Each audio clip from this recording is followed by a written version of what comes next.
مشہور حلیم شاعر کو آپ کی نواسی بتایا جاتا ہے، اس کے بارے میں آپ کیا کہتے ہیں؟ ہماری ویڈیو میں کہا تھا کہ بغیر استعفیٰ نہیں آنا، تو آج کل آپ کہاں پہ رہائش کرتے ہیں؟ السلام علیکم ناظرین، میں ہوں آپ کا میزبان مجیب الرحمان اور آپ دیکھ رہے ہیں زوم میڈیا۔ ناظرین، آج ہم جمعیت علماء اسلام کے مرکزی رہنما جناب مفتی کفایت اللہ صاحب کے ساتھ موجود ہیں اور ان کے ساتھ چند باتوں کے حوالے سے جو موجودہ صورتحال ہے، اس کے علاوہ جو یہ مانسہرہ میں بچے کا کیس چل رہا ہے، اس کے علاوہ جو دھرنے میں جو صورتحال رہی، اس حوالے سے ہم ان سے بات کریں گے۔ سب سے پہلے تو مفتی صاحب بہت شکریہ، آپ نے اپنا قیمتی وقت دیا۔ میں اپنی بات کا آغاز جو ہے وہ دھرنے سے شروع کروں گا کہ آپ کا جو دھرنا تھا وہ کامیاب رہا یا ناکام رہا، کیونکہ گراؤنڈ پہ اس کی کوئی وہ چیز شو نہیں ہو رہی کہ کامیاب ہے کہ ناکام ہے۔ بسم اللہ الرحمن الرحیم۔ وہ کہتے ہیں نا بھومی کی ماں بھومی کو نہ سمجھتی ہے نا، تو آپ پاکستان میں بیٹھے ہیں تو پھر آپ پاکستان کے ماحول کے مطابق بات کریں گے۔ آپ لندن میں نہیں بیٹھے ہیں۔ پاکستان میں یہ ہے کہ جس کے پاس اقتدار ہے اس کے پاس اختیار ہے، اور جو لوگ اختیار مند ہیں وہ نظر نہیں آتے، تو پھر آپ کے ساتھ کوئی وعدہ ہو جائے، وعید ہو جائے، تو پھر پبلسٹی ہوتا نا۔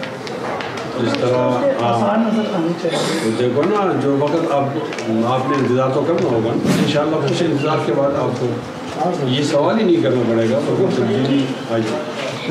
ویسے تو یہ بات اس سال کے آخر تک کہا جا رہا تھا کہ حکومت جو ہے ختم ہو گئی، تو ابھی تک جو ہے کوئی وہ نہیں نظر آ رہا، تو اس میں کتنا ٹائم لگے گا؟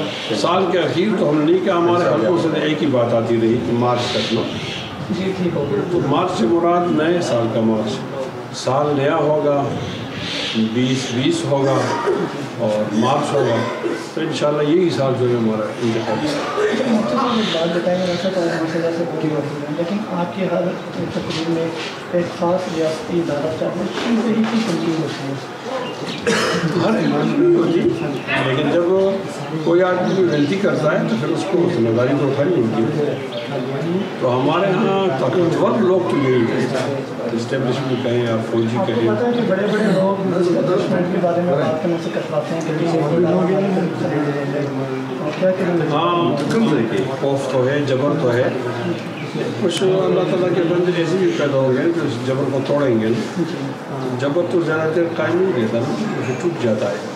تو ہم تو کسی کو ٹارگٹ نہیں کرتے ہیں، البتہ ایک سچی بات آتی ہے سامنے تو اس کو کہہ دیتے ہیں نا، اس میں کوئی خوف اور خطرہ یہ محسوس نہیں کرتے، تو میرے خیال میں تو آپ کو میری بڑی حوصلہ افزائی کریں۔ اچھا، مجھے یہ بتائیں کہ جو PTI کی موجودہ حکومت ہے، اس کے بارے میں آپ 2 لاکھ تبصرہ کرنا چاہیں تو کیا سمجھتے ہیں؟ 2 باتیں میں ایڈ کروں گا، ناجائز اور نااہل۔ حکومت ناجائز بھی ہے اور نااہل بھی ہے۔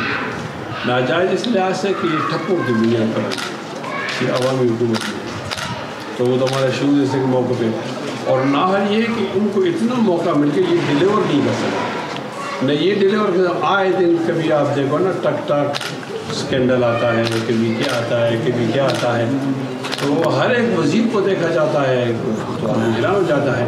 تو مجھے شاعر کا ایک شعر یاد آ گیا ہے، برباد گلستان کرنے کو بس ایک ہی الو کافی ہے، ہر شاخ بیٹا۔ ایک ٹاک شو میں آپ نے بیٹھے بھی یہ کہا تھا کہ ہماری ویڈیو میں کہا تھا کہ بغیر استعفیٰ نہیں آنا، تو اب وہ استعفیٰ تو چونکہ مارچ میں ہونا ہے، تو آج کل آپ کہاں پہ رہائش کرتے ہیں؟ میں وہی رہائش پذیر ہوں جہاں آپ کی توقع ہے۔ میں آپ یہ کہتا ہوں استعفیٰ تو آیا ہے نا، استعفیٰ تو عمران خان کے جیل سے نکل گیا ہے، ہمیں پہنچانے کے درمیان میں ایک اور آدمی اٹھا لیا ہے، اس لیے ہمارے گھر والی مطمئن ہے۔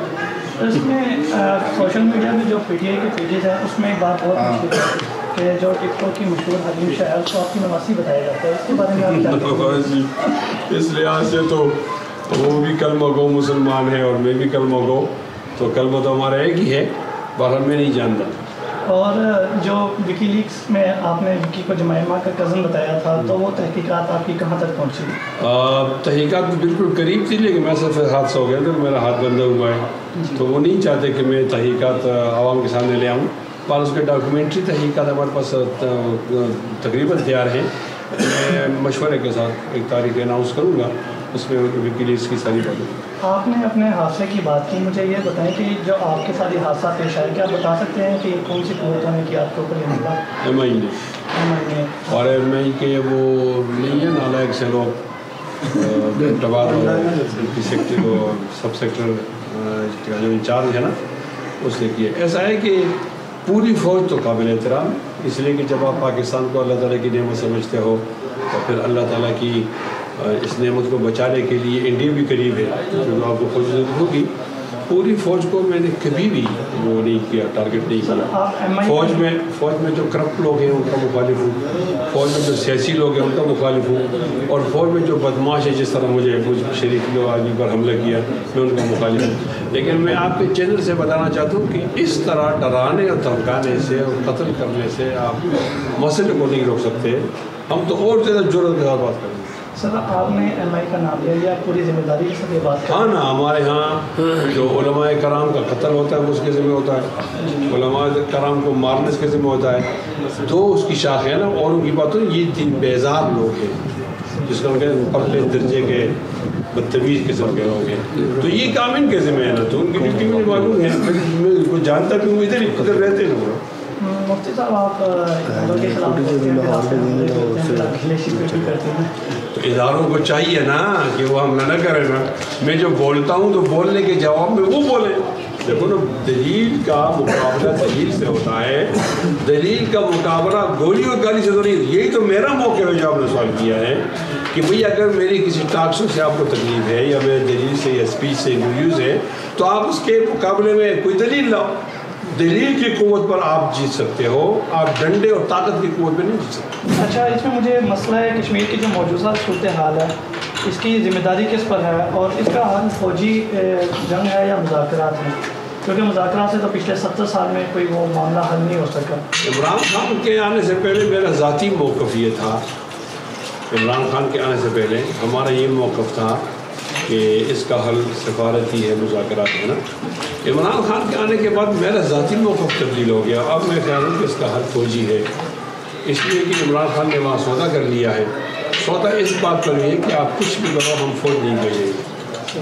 تو جب یہ سودا ہو گیا ہے تو اب فوج کو بھیجنا ضروری ہے تاکہ عمران کا معاہدہ ٹوٹ جائے تو کشمیر آزاد ہو. تو کیا فوج جو ہے وہ وزیر اعظم کے اجازت کے بغیر وہاں جا سکتی ہے؟ نہیں، تو ہم ایسا تو نہیں کریں گے. پہلے وزیر اعظم کو ہٹائیں گے، پھر پولائٹ سا دیندار سا وزیر اعظم لائیں گے جو مودی کا مخالف ہو انڈیا کا، پھر وہ آرڈر کرے گا. پھر جائیں گے. اس لیے تو ہم لگے ہوئے ہیں کہ ہمارا وکیل کمزور ہے، بھائی پہلے وکیل کو تبدیل کرو.